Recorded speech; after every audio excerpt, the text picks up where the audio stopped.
Hello students, I hope आप लोग बहुत मजे में होंगे।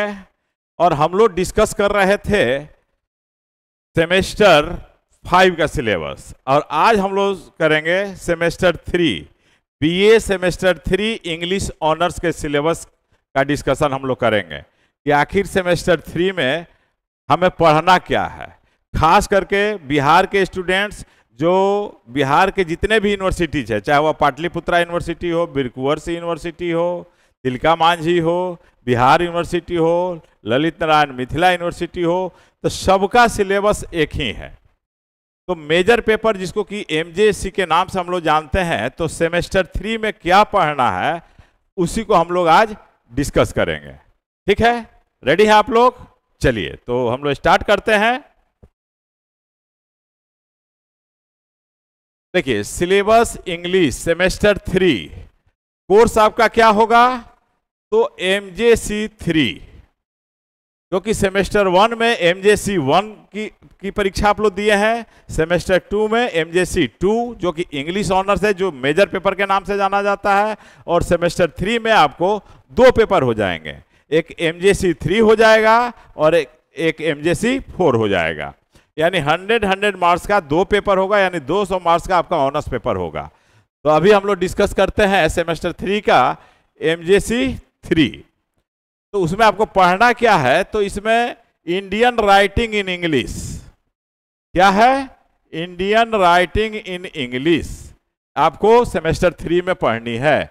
और इंडियन राइटिंग इन इंग्लिश में यूनिट 1 में क्या पढ़ना है एमजेसी 3 का, वह देखिए। तो इसमें क्या है, आपको पोएम्स हैं। क्या है? ये सारे के सारे पोएम्स हैं, जैसे टोरू दत्त का द लोटस, हेनरी डिरोजियो का द हार्प ऑफ इंडिया, और इंडिया माई नेटिव लैंड। यहां कॉलम दे दिया जाए, harp of India, India my native land 2 पढ़ना है।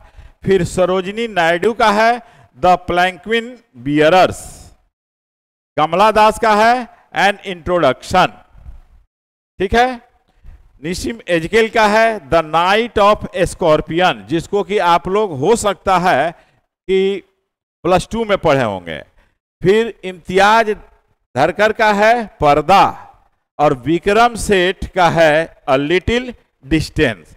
तो इतने पोएम्स है, यानी 7 पोएम्स आपको पढ़ना है यूनिट 1 में।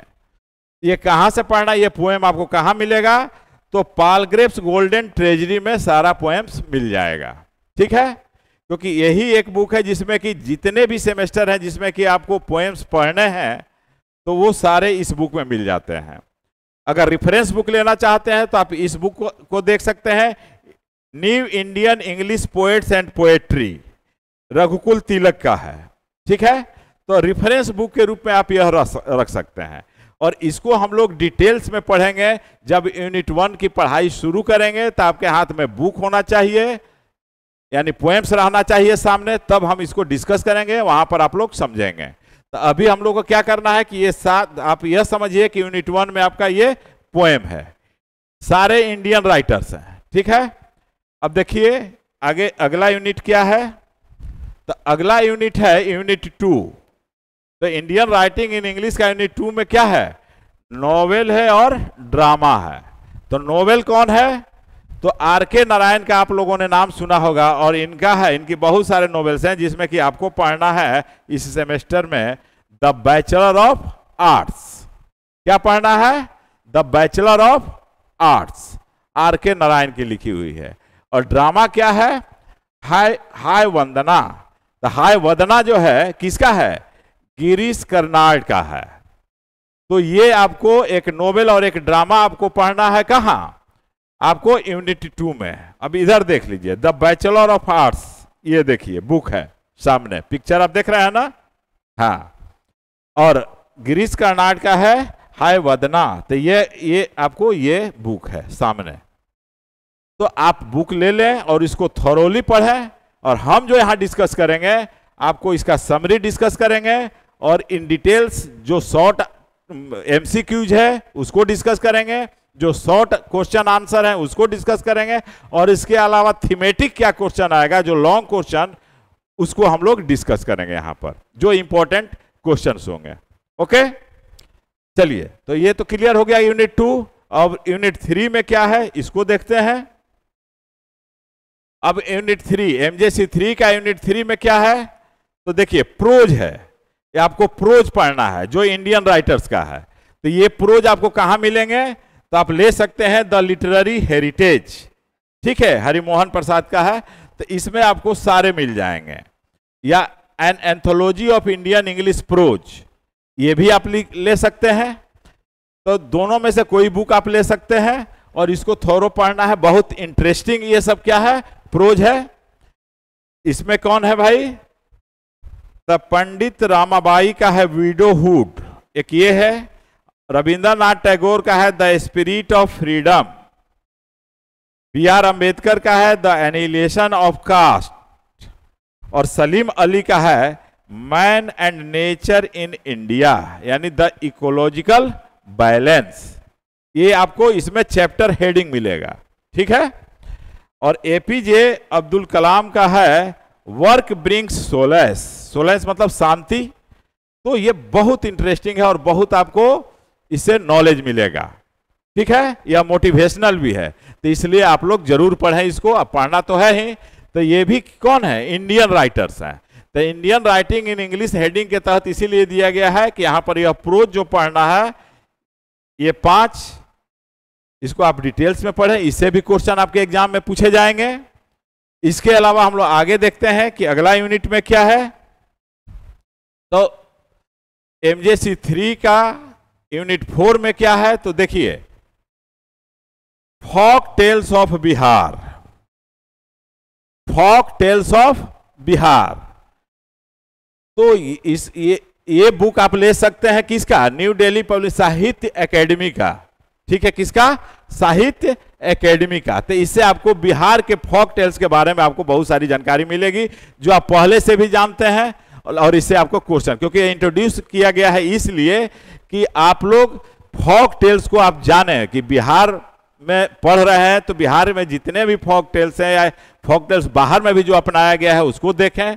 तो इसके लिए यह बुक ले सकते हैं the greatest folk tales of Bihar, Nalin Verma का लिखा हुआ, बहुत अच्छी किताब है, आप इसको ले सकते हैं, पढ़ सकते हैं। तो इस तरह से यह आपको 100 मार्क्स का टोटल आपका एग्जाम होगा, ठीक है। जैसे पिछले में आप इसी से नहीं, ये पूरे सेमेस्टर 3 के एमजेसी 3, तो एमजेसी 3 में जो 4 यूनिट आप देखे, फर्स्ट, सेकंड, थर्ड और फोर्थ, चारों से क्वेश्चन पूछे जाएंगे। वह 100 मार्क्स में मिड सेमेस्टर 30 मार्क्स और 70 मार्क्स किसका, एंड सेमेस्टर एग्जाम का रहेगा। तो मिड सेमेस्टर जो कॉलेज लेता है वह 30 मार्क्स का होता है और एंड सेमेस्टर जो आपकी यूनिवर्सिटी लेगी वह 70 मार्क्स का होगा, ठीक है। यानी टोटल मिलाकर के कितना हो गया, 100 मार्क्स। तो इसमें किस तरह का क्वेश्चन रहता है तो ध्यान दीजिएगा। एक तो पहले एमसीक्यूज रहेगा, दूसरा टाइप है आपको शॉर्ट टाइप क्वेश्चंस, और थर्ड है आपको लॉन्ग क्वेश्चंस। बस यही 3 से रहेगा, ये चारों यूनिट से रहेगा। और इस तरह से ये 20 मार्क्स का पूछा जाता है।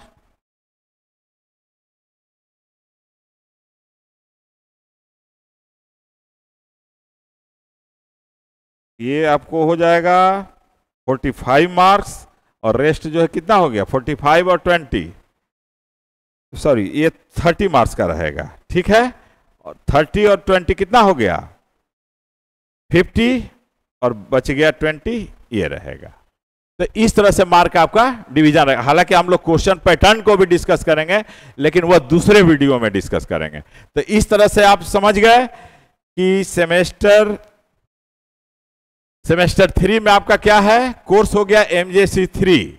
क्योंकि अभी तक आप लोग सेमेस्टर 1 में जो पढ़े थे आप लोग इंडियन क्लासिकल राइटिंग, तो वह क्या पढ़े थे, एक था एमजेसी 1, फिर सेमेस्टर 2 में एमजेसी 2, लेकिन सेमेस्टर 3 में आपको 2 पेपर हो जाएगा, एमजेसी 3 और एमजेसी 4। तो एक तो यह हो गया एमजेसी 3 का सिलेबस। अब अगला हम लोग देखते हैं कि क्या है,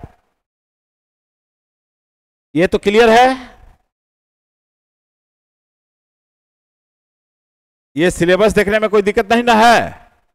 तो इस तरह से आप इसको बार बार देखें और समझें कि आपको पढ़ना क्या है, किताबों को ले ले और पढ़ना अपना शुरू कर दे, बाकी हम लोग डिस्कस करेंगे। Okay, thank you. अब देखिए, reading maketh a full man, conference a ready man and writing an exact man, यह किसका कहा हुआ है? यह भी आपको आगे चल करके पढ़ना है, फ्रांसिस बेकन का है, ठीक है, ऑफ स्टडीज ऐसे से लिया हुआ है। तो reading maketh, maketh means makes a full man, तो पढ़ते हैं अगर आप किसी चीज को बार बार तो आप फूल मैन बनते हैं, कंप्लीट। कॉन्फ्रेंस और रेडी मैन, और आपस में उस चीज को आप डिस्कस करते हैं तो आप तैयार हो जाते हैं कहीं भी इस चीज को बतलाने के लिए। And writing an exact man, और जो चीज आप पढ़े उसको डिस्कस किया और उसको लिखे तो आप एग्जैक्ट मैन बन गए, यानी आप में परफेक्शन आ जाएगा। तो इस कोटेशन को याद रखिएगा। और ये कोटेशन जहां से लिया हुआ है ऑफ स्टडीज से, फ्रांसिस बेकन का एसे है, उसी से लिया गया है, वो भी आपको आगे चल करके सेमेस्टर में पढ़ना है। तो इसलिए आप लोग मन लगा करके पढ़ें। यदि आप चाहते हैं कि असिस्टेंट प्रोफेसर की नौकरी मिल ही जाए, यूजीसी नेट क्वालिफाई कर जाए, तो आपको थोरो पढ़ना होगा अभी से ही। ऐसा नहीं है कि ग्रेजुएशन करने के बाद आप जो है कि वो सब चीज़ों को पढ़ेंगे। तो जो भी पढ़ें लिटरेचर में अच्छे से पढ़ें। यदि आप, क्योंकि लैंग्वेज और लिटरेचर अभी तक आप जो पढ़े थे, पहले आप इंटरमीडिएट तक वो आप लैंग्वेज पढ़े थे, लिटरेचर कम पढ़े थे, क्योंकि लैंग्वेज में क्या है, ग्रामर, वर्ड्स, ये सब आ जाता है। और अब आपको कंप्लीटली लिटरेचर पढ़ना है, और लिटरेचर पढ़ने के लिए लैंग्वेज की भी जानकारी होनी जरूरी है, ताकि कोई चीज लिखे तो सही सही लिखे, उसका सिंटेक्स अच्छा हो। Okay, that's all today, thank you.